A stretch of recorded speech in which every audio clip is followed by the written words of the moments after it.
A gente vai comentar sobre os IECAs e os BRA, né, que são as classes praticamente mais utilizadas hoje na clínica como antihipertensivo, né? Tudo começou através de a pesquisa, né, de um brasileiro. Ele estava trabalhando com o veneno de cobre e numa das pesquisas lá ele viu que tinha uma substância que causava vasodilatação.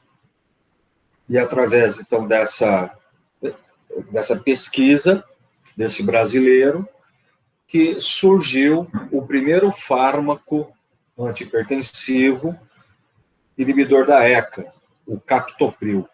O captopril foi o primeiro fármaco. Então, foi a partir do veneno que na época que era da jararaca. Muito bem. O que se foi estudando, né, e se percebeu?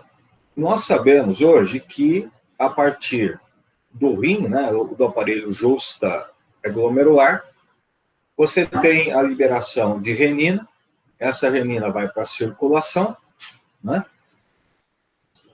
E nós temos a produção, principalmente no fígado, de angiotensinogênio, e também vai para a circulação.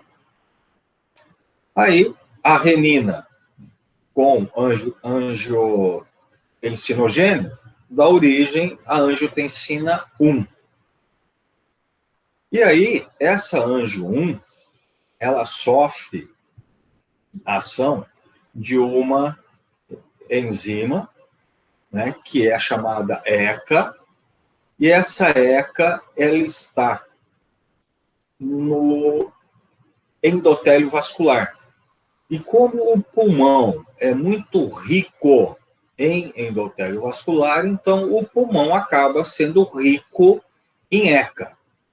Então, essa ECA, ela pega a angiotensina 1 e transforma ela em angiotensina 2. Ok?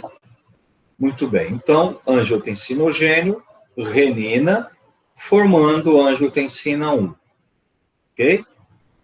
E aí, essa angiotensina 1 sofre a ação de uma enzima, a ECA, né, dando origem à angiotensina 2.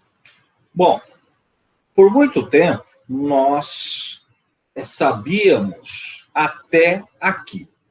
A gente parava exatamente nesse ponto. A gente não sabia mais, né, sobre isso.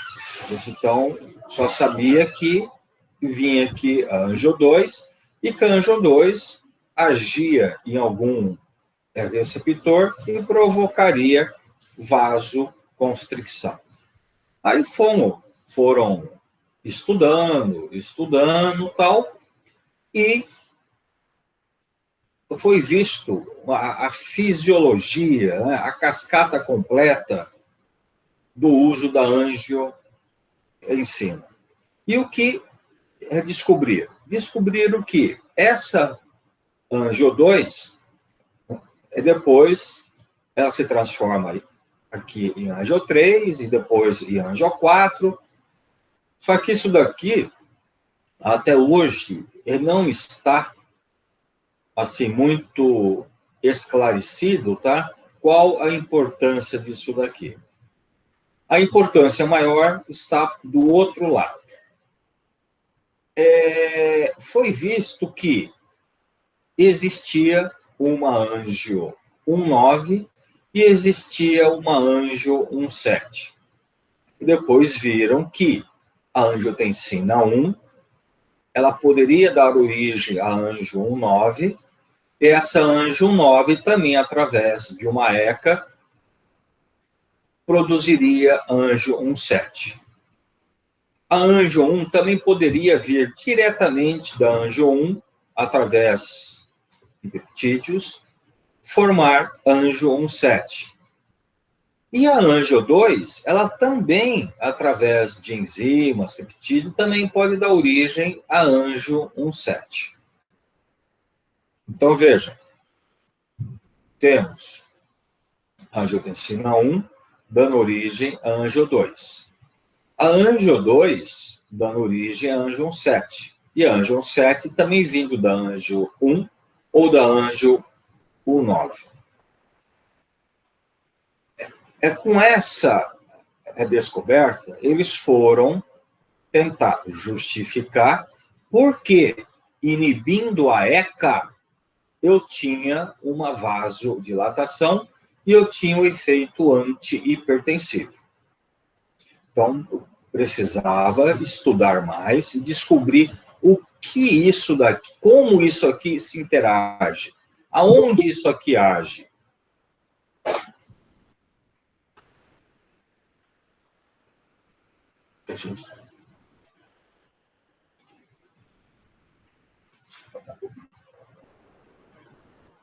Então, aí, é que eles foram e descobriram que existem receptores próprios para anjo 2 e receptores próprios para anjo 1,7. E veja, entre os receptores da anjo 2, se destaca o receptor AT1. O AT1, gente, veja quais as principais ações do AT1. Vasoconstricção, ele está principalmente em vasos e promove vasoconstricção. Ele também é que estimula a secreção de aldosterona. A aldosterona é responsável, né, pela reabsorção de sódio e de água. Certo? Então, o AT1 também faz a reabsorção de sódio. O AT1 também faz a secreção de vasopressina. Vasopressina é um hormônio é diurético, né? É vasoconstrictor. O AT1 também leva a uma hipertrofia cardíaca. Tá? Hoje tem uma importância muito grande na insuficiência cardíaca, né? Isso. Proliferação das células musculares lisas e remodelamento vascular, importantíssimo. Então, o crescimento, né, do músculo vascular é deixando aquele vaso mais rígido, tá? É o AT1, e isso leva à hipertensão. O AT1 também aumenta a atividade noradrenérgica periférica, aumentação da noradrenalina. Também faz a modulação central da atividade do sistema simpático. Controle central da osmolaridade, arritmias de reperfusão. Ou seja, gente, o AT1, né, se a gente analisar, ele tende a provocar o quê? A hipertensão. Ele é que leva e agrava o estado hipertensivo. Então, de início, já se justificava o uso de um fármaco que bloqueasse a ECA. Porque se eu bloquear a ECA, eu não vou ter anjo 2. E eu não tendo anjo 2, eu não tenho ação do AT1. E eu não tendo ação do AT1, eu não vou ter hipertensão. Ok? Bom, aí viram também que tinha o AT2, mas ele é menos importante. O AT2, fisiologicamente falando, ele tenta, né, contrabalancear o efeito do AT1. Tá? Bom, aí quando descobriram a anjo 1,7 e viram que tinha um receptor específico para anjo 1,7, Aí, então, e que se descobriu, né, fechou um ciclo. Por quê? O AT17, olha só, ele faz vasodilatação, ele potencializa a bradicinina, que é uma vasodilatadora, ele tem uma ação antiproliferativa, ou seja, ele combate a proliferação celular aqui, ó, tá? Ele tem uma atividade natriurese, antidiurese, então ele elimina mais sódio, água. E, inibição das ATPases dos túbulos proximais, que fazem a reabsorção de sódio. Redução da arritmia, facilitação do barro reflexo. Então, a atividade do AT17 é uma atividade antihipertensiva. Então, com essa descoberta, tá, tudo fica mais claro. Tudo justifica o uso de um fármaco inibidor da ECA. Porque, vejam bem, se eu inibir a enzima ECA, essa ECA que eu estou falando, eu não vou ter a conversão da angio 1 em angio 2. Ah, mas aí eu não tenho também a conversão da angio 2 para angio 1,7. Ótimo, sem problema. Eu não tendo a conversão da angio 1 para angio 2, eu vou ter aumento de angio 1. Eu tendo aumento de angio 1, eu tenho maior conversão de angio 1,7. E posso ter também maior conversão de angio 1,9 e 1,9 a 1,7. Então, você veja bem, utilizando um IECA, eu perco a atividade da angio 2. Eu perco a atividade do AT1. Eu perco todas essas atividades. Ok? E, ao mesmo tempo, eu aumento a atividade, eu aumento a ação do AT17. Então, eu perco o angio 2 e ganho angio 7. E aí, então, eu ganho todas essas atividades. Perco essa e ganho essa. Por isso que eu tenho o efeito final muito bom como antihipertensivo.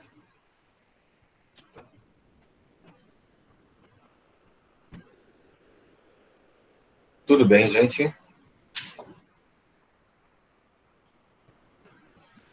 Beleza. Sim, professor. Por enquanto, tudo bem. Então, aqui, gente, é repeteco. AT1, vasoconstricção, tudo a mesma coisa que a gente já falou. Aqui, a mesma coisa. Mesma coisa. Então, você veja bem, essa é a fisiologia, né? Nós temos a renina, angiotensina, formando a angiotensina 1, formando o angio 2 e a angio 2 tendo essas ações. Eu inibindo a enzima ECA, eu bloqueio aqui, eu não vou ter a angio 2, eu não vou ter todas essas outras atividades. Aqui é repeteco. Então, aqui, angiotensinogênio, renina, angiotensina 1, ECA, angiotensina 2. Aí, angio 2 se liga ao AT1, né? E promove vasoconstricção, promove remodelamento cardíaco, promove a retenção de sódio e aumenta a aldosterona. Então, essa ligação aqui é que é prejudicial. E isso é fisiológico. Tá? Então, aí, quando eu uso IECA, eu tiro, né? Eu não tenho mais a ação da angio 2 ligando ao AT1.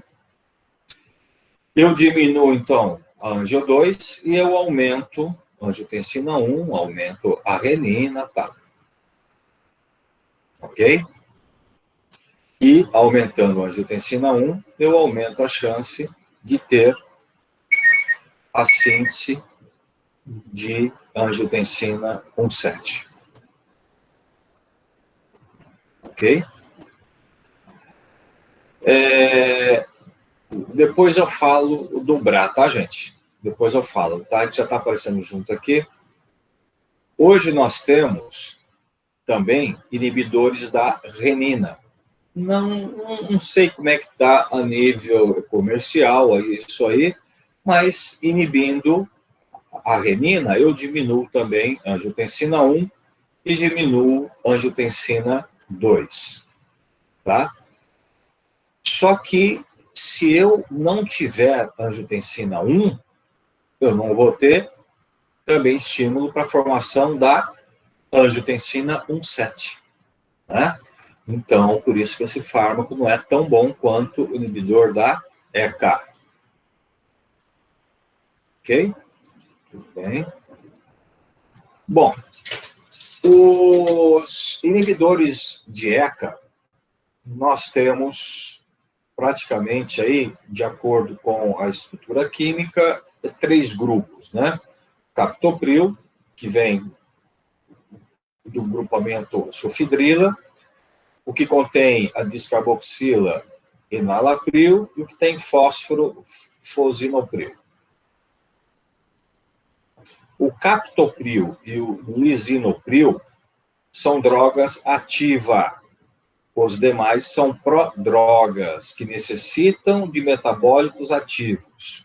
Então, possui ação menor, porém absorção superior às drogas ativas. Então, as prodrogas, elas precisam ser metabolizadas, né, para resultar aí numa droga ativa. São mais facilmente absorvidos, tal. As drogas ativas já não têm uma boa absorção, porém já são praticamente ativa. Absorveu, já começa a ter ação farmacológica. O caso do captopril e o lisinopril. Então, a absorção de todas as drogas é oral, né? Uma droga via endovenosa é enalaprilato, tem por via intravascular. Eliminação é renal, com exceção do fosinopril, que tem uma eliminação hepática. Muito bem. Captopril, então, aqui não interessa para nós, tá? Só algumas características dele, né? O captopril foi o primeiro fármaco a ser desenvolvido, uma biodisponibilidade de 75%, uma concentração máxima em 1 hora, e uma meia-vida de 2 horas. A administração oral, 1 hora antes das refeições. Não pode dar o captopril junto com a refeição, junto com a alimentação, tá? Porque você acaba perdendo, tá? Você acaba perdendo o medicamento, ele acaba se perdendo na alimentação. A dose de 25 miligramas 2 vezes ao dia, não devendo ultrapassar 150 miligramas.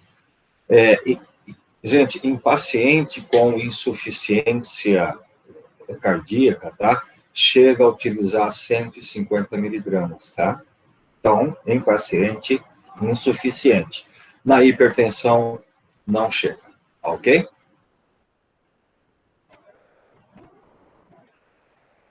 Bom, aqui só está falando isso aqui, não tem uma importância. Muito bem. Então, o captopril, que é o carro-chefe dessa classe, é o inibidor da enzima conversora de angiotensina, que impede a produção de angiotensina 2, que é o potente vasoconstrictor.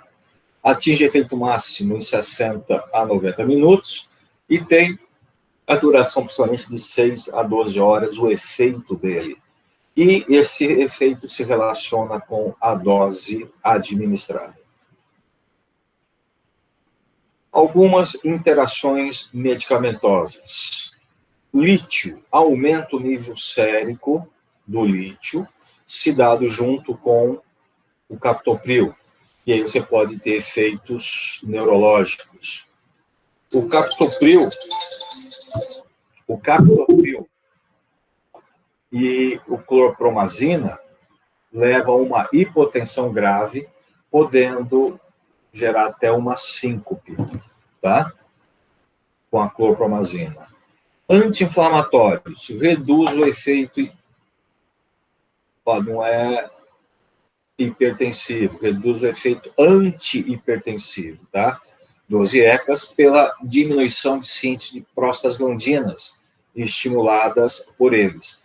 Então, os IECAs também têm aí, como mecanismo, o aumento de prostaglandinas. Então, se eu ingerir o Fine, eu estou aí bloqueando, né, a ação desse Fine e eu estou bloqueando a ação da formação de PG e isso pode comprometer o efeito final.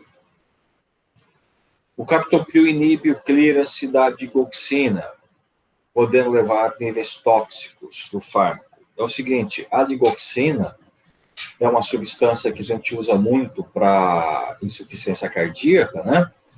Só que a margem de segurança dela é muito estreita. Então, se você usa o captopril junto, você diminui a eliminação dela. E aí aumenta a concentração dela no sangue e isso pode levar a efeitos tóxicos. Alguns efeitos alguns efeitos adversos desse antihipertensivo. Gente, os IECAs, especialmente o captopril, pode provocar tosse. Tá? É um dos efeitos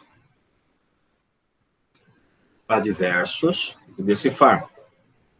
E por que tosse?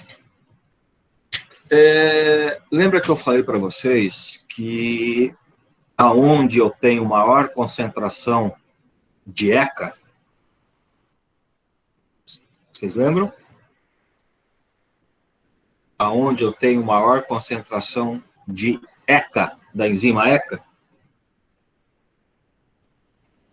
Tecido pulmonar? Pulmão, muito bem. Pulmão, exatamente isso. E a enzima ECA, gente, ao mesmo tempo, tá, que ela faz a conversão de angio 1 para angio 2, ela também degrada bradicinina, que é uma substância vasodilatadora. Então, a ECA converte angio 1 e angio 2 e degrada bradicinina. Muito bem. Quando eu uso um IECA, eu bloqueando a ECA, eu vou perder a degradação da bradicinina. Então, eu passo a ter um acúmulo de bradicinina. E por o pulmão ser rico em ECA, eu acabo tendo um aumento de bradicinina a nível pulmonar. E a bradicinina, ela é vasodilatadora. Então, ela gera uma vasodilatação pulmonar, pode levar uma congestão pulmonar, e essa congestão é que vai resultar em um efeito reflexo de tosse, uma tosse seca. E que não adianta você usar nada antitussígeno, porque não é a congestão. Então, tem paciente, só que a porcentagem de pacientes que acabam tendo, né, essa tosse é uma porcentagem baixa. Mas os pacientes entram com essa tosse, e aí você precisa substituir. Ok? Então, a tosse é uma característica dos IECAS. Muito bem. Chega em torno de 5% a 10% dos pacientes. Hipotensão. Sim, ele é um antihipertensivo, pode resultar em hipotensão, né? Aí é uma questão de acertar a dose, ok? Hiperpotassemia. Gente, a gente precisa voltar lá nos diuréticos e lembrar. No túbulo coletor, lembra que nós temos lá as bombinhas que fazem a reabsorção de sódio e secreção de potássio. Ok? Muito bem. Quem é que estimula essas bombas? Aldosterona. Quem que estimula a aldosterona? A angiotensina 2. Então, se eu estou usando IECA, eu não vou ter angiotensina 2. Eu não vou ter estímulo para a liberação de aldosterona. Com isso, eu não faço a reabsorção de sódio e eu não perco o potássio. Então, posso ter um aumento de potássio. Fora isso, o próprio captopril, o próprio receptor AT1, tá? Ele faz a reabsorção de sódio. Se eu estou perdendo a angio 2, eu não vou ter a reabsorção. Se eu não tenho a reabsorção, eu não tenho a secreção de potássio. Então, esses IECAs podem aumentar a concentração de potássio, pode provocar hiperpotassemia. Ok? Insuficiência renal aguda. Houve relatos, tal, mas o paciente precisa ter aí alguma complicação renal para chegar no estado de insuficiência. Mas por que isso? Porque, gente, a angiotensina 2, ela é fisiológica.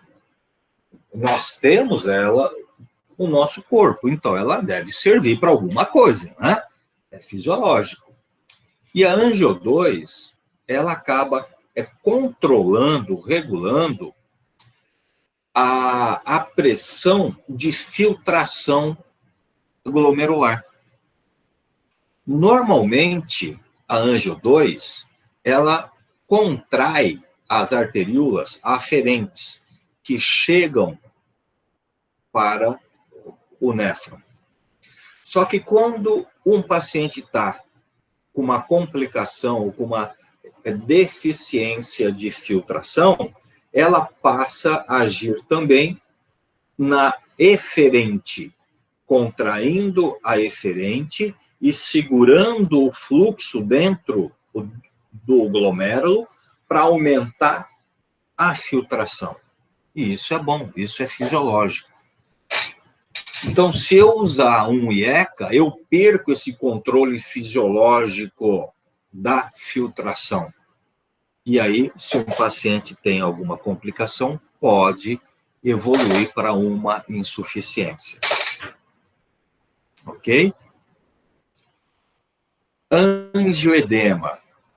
Existe relatos, tá? Não é que acontece com frequência, mas existe relatos e pacientes que apresentaram angioedema, tá? Com o uso dos IECAs, né? Com aquela alergia, né? Incha o rosto, a língua, a boca, tal. Pode acontecer? Tem relatos. Agora, o preocupante, essa classe, ela é teratogênica. Não pode ser utilizado em gestante. Não pode, tá? Lembra que a gente falou da ametiodopa, né, que é uma das classes que a gente ainda usa hoje, né, para gestante? Justamente por isso, porque a ametiodopa é segura para isso, né? Esses fármacos mais novos não podem ser utilizados, são fármacos teratogênicos. Ok, gente? Tudo bem? Aqui alguns nomes comerciais e as doses. Bom, aqui está falando tudo que eu já falei para vocês. Tudo que eu já falei para vocês. Tem gente querendo, chegando para o amém da missa. Muito bem. As ações, né, que a gente já comentou, tá? Gente, vocês vão ver o uso de IECA ou de BRA, que é a próxima classe que a gente vai comentar agora, para paciente infartado, para paciente com insuficiência cardíaca, tá? Por quê? Porque esses fármacos, eles impedem a hipertrofia e a fibrose cardíaca, tá? Associadas à insuficiência cardíaca e ao infarto. Então, muita gente, tá, infartada vai tomar esses fármacos. Ah, mas por quê? A pressão está boa? Não interessa que a pressão esteja boa. Precisa para evitar complicações, para evitar hipertrofia e evitar a fibrose cardíaca, tá? Aqui a gente já comentou, nós já falamos de tudo, isso aqui. Bom, em geral, responde melhor em pacientes brancos do que negros e jovens do que idosos, tá? Então, isso são dados que nós temos, né? E eu já falei com vocês com relação ao paciente negro, que tem uma genética, né? Renal diferente, em razão do solo da África, que é a descendência, né? Ser pobre em sódio. Então, ele funciona pouco. E pacientes jovens, onde os pacientes jovens, nós temos um predomínio de receptores beta, onde eu vou ter a renina normalmente aumentada. Então, nesses pacientes, a resposta é melhor, tá? Já idoso, ele funciona? Funciona, mas o idoso, normalmente, eu preciso, né, associar nele os antagonistas de cálcio que nós comentamos a semana passada. Ok? Veja outras indicações. Insuficiência cardíaca, após o infarto. Então, eu tenho que usar aqui, tá? Aqui a gente já comentou hipotensão, hiperpotassemia, RPT. Muito bem. Com o uso dos IECAs, né, eles foram ganhando, né, terreno, foram sendo utilizados, né, e foi vendo, e foram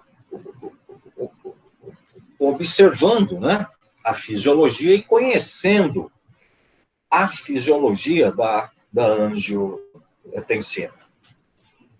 E aí, então, principalmente aqueles pacientes que acabavam tendo tosse quando utilizavam o captopril, quando utilizava aí qualquer um desses fármacos IECAs, né?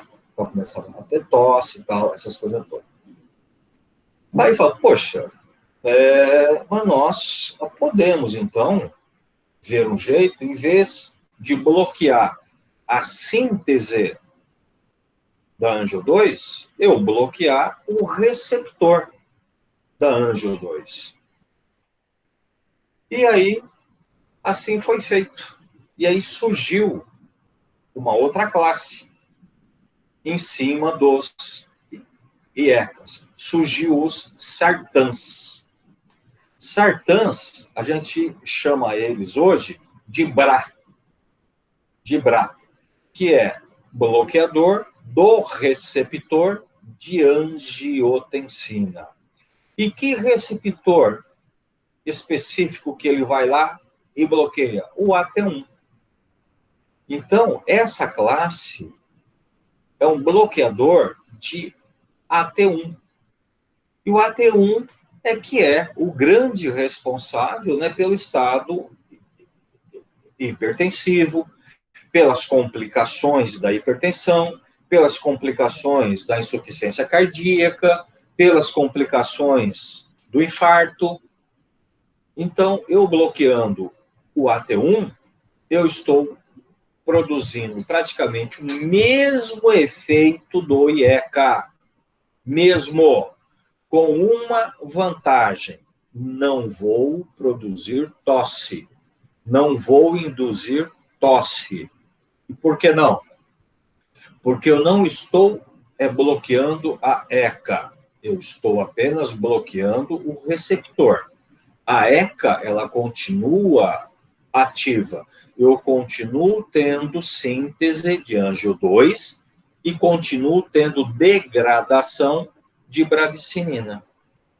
Eu só não vou ter ação do AT1, apesar de eu estar produzindo anjo 2, porque o AT1 está bloqueado. E se eu estou com o AT1 bloqueado, a anjo 2 não vai ter aonde se ligar.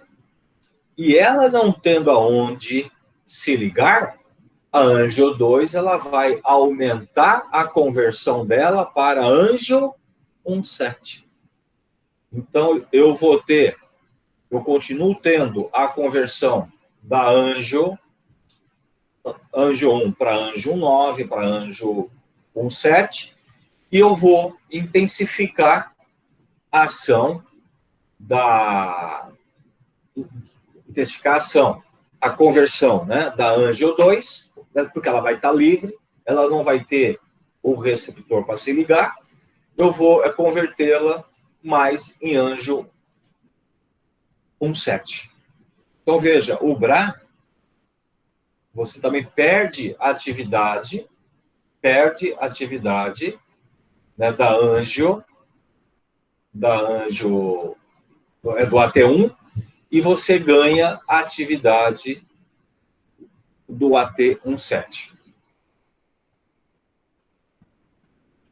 Tudo bem, gente?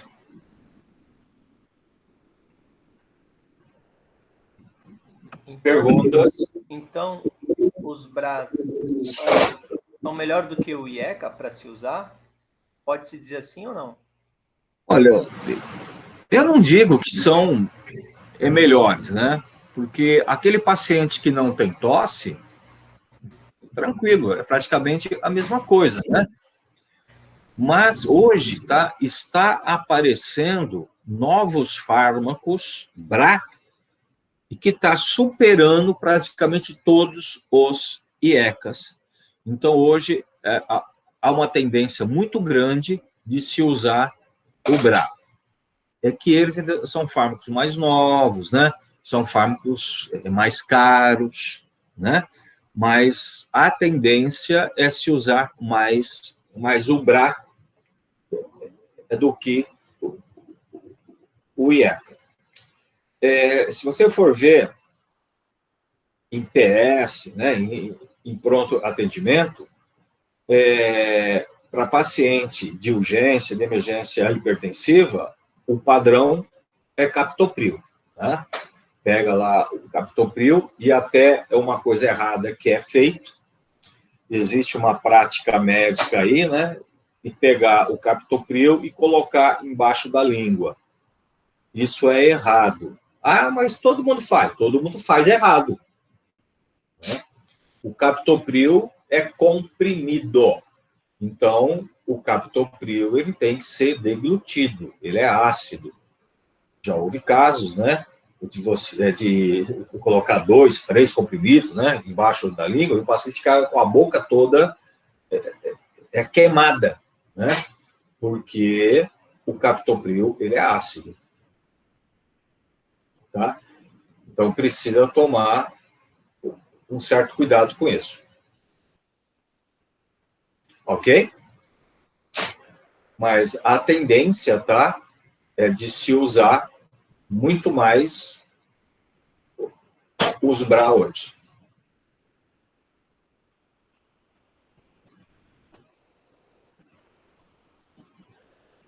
Tudo bem, gente? Dúvidas? Curiosidades? Então, aqui, a mesma coisa, angiotensinogênio, renina, angiotensina 1, a ECA, anjo 2, e anjo 2 se ligando, né, ao AT1. Então, eu usando aqui o BRA, né, eu não deixo a anjo 2 se ligar. Tá? Então, muito bem. Uma coisa que a gente vem percebendo na clínica, tá? Os BRA, eles estão sendo utilizados em associação com diuréticos, especialmente diuréticos tiazídicos. E a resposta é, olha só, monoterapia, eficácia de 50%. Monoterapia com dose máxima, eficácia de 55%. Então, uma dose terapêutica e uma dose máxima, a eficácia aumenta muito pouco. Quando eu pego uma monoterapia em dose terapêutica e associo ao diurético, olha a eficácia indo para 70%. Tá? Então, hoje, há uma tendência, né, em se usar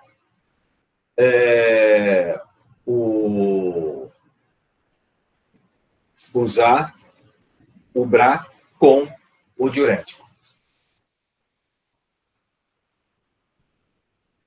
Ok? Um minutinho só, gente.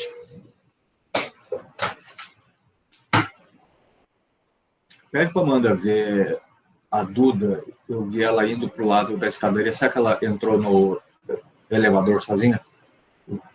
Uma hora. Ok. Obrigado.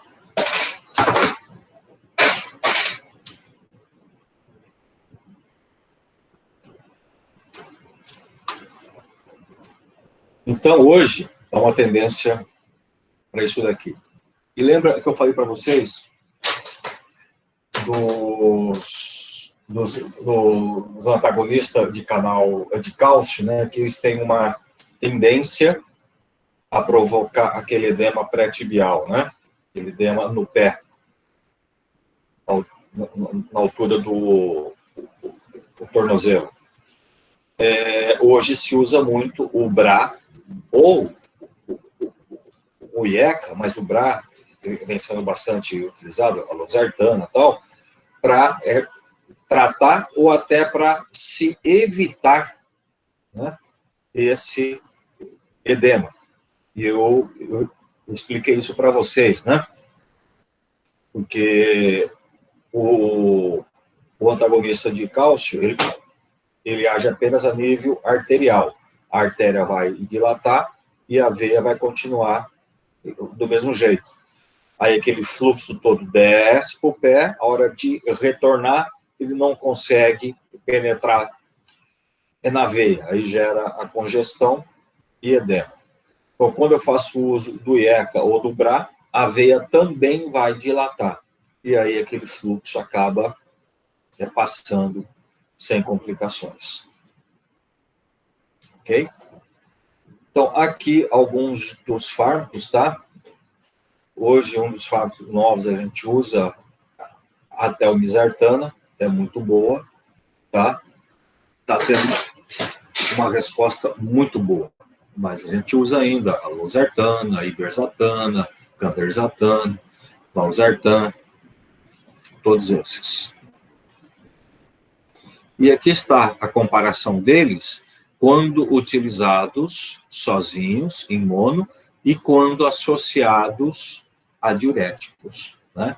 Então, veja que sempre quando se usa associado ao diurético, você acaba tendo uma potencialização do efeito clínico, uma potencialização da resposta.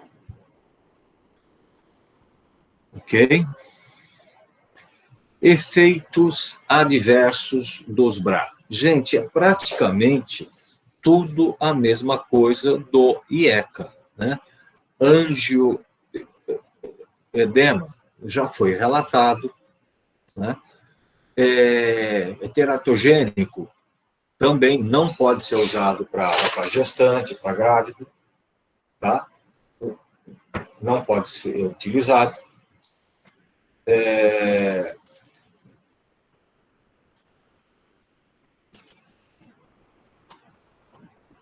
Então, é praticamente a mesma coisa.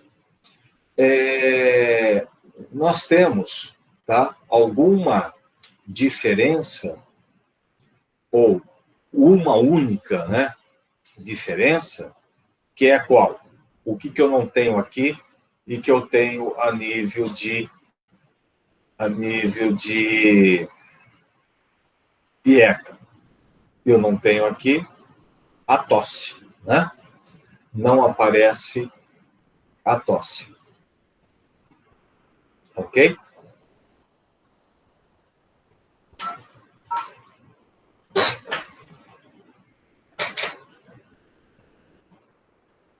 Eu tenho um cliente lá atrás, na ração dos cachorros. Ah, tô aqui. Tô aqui. Muito bem, gente. E aqui é apenas um quadro, né? Quando está falando de vários fármacos, tá? E aqui é só uma injeção de saco.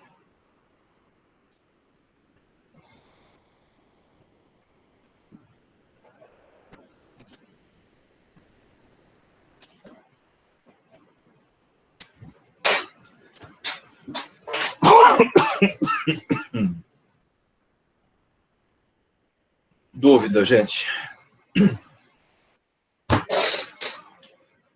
Uma coisa, eu vou parar a gravação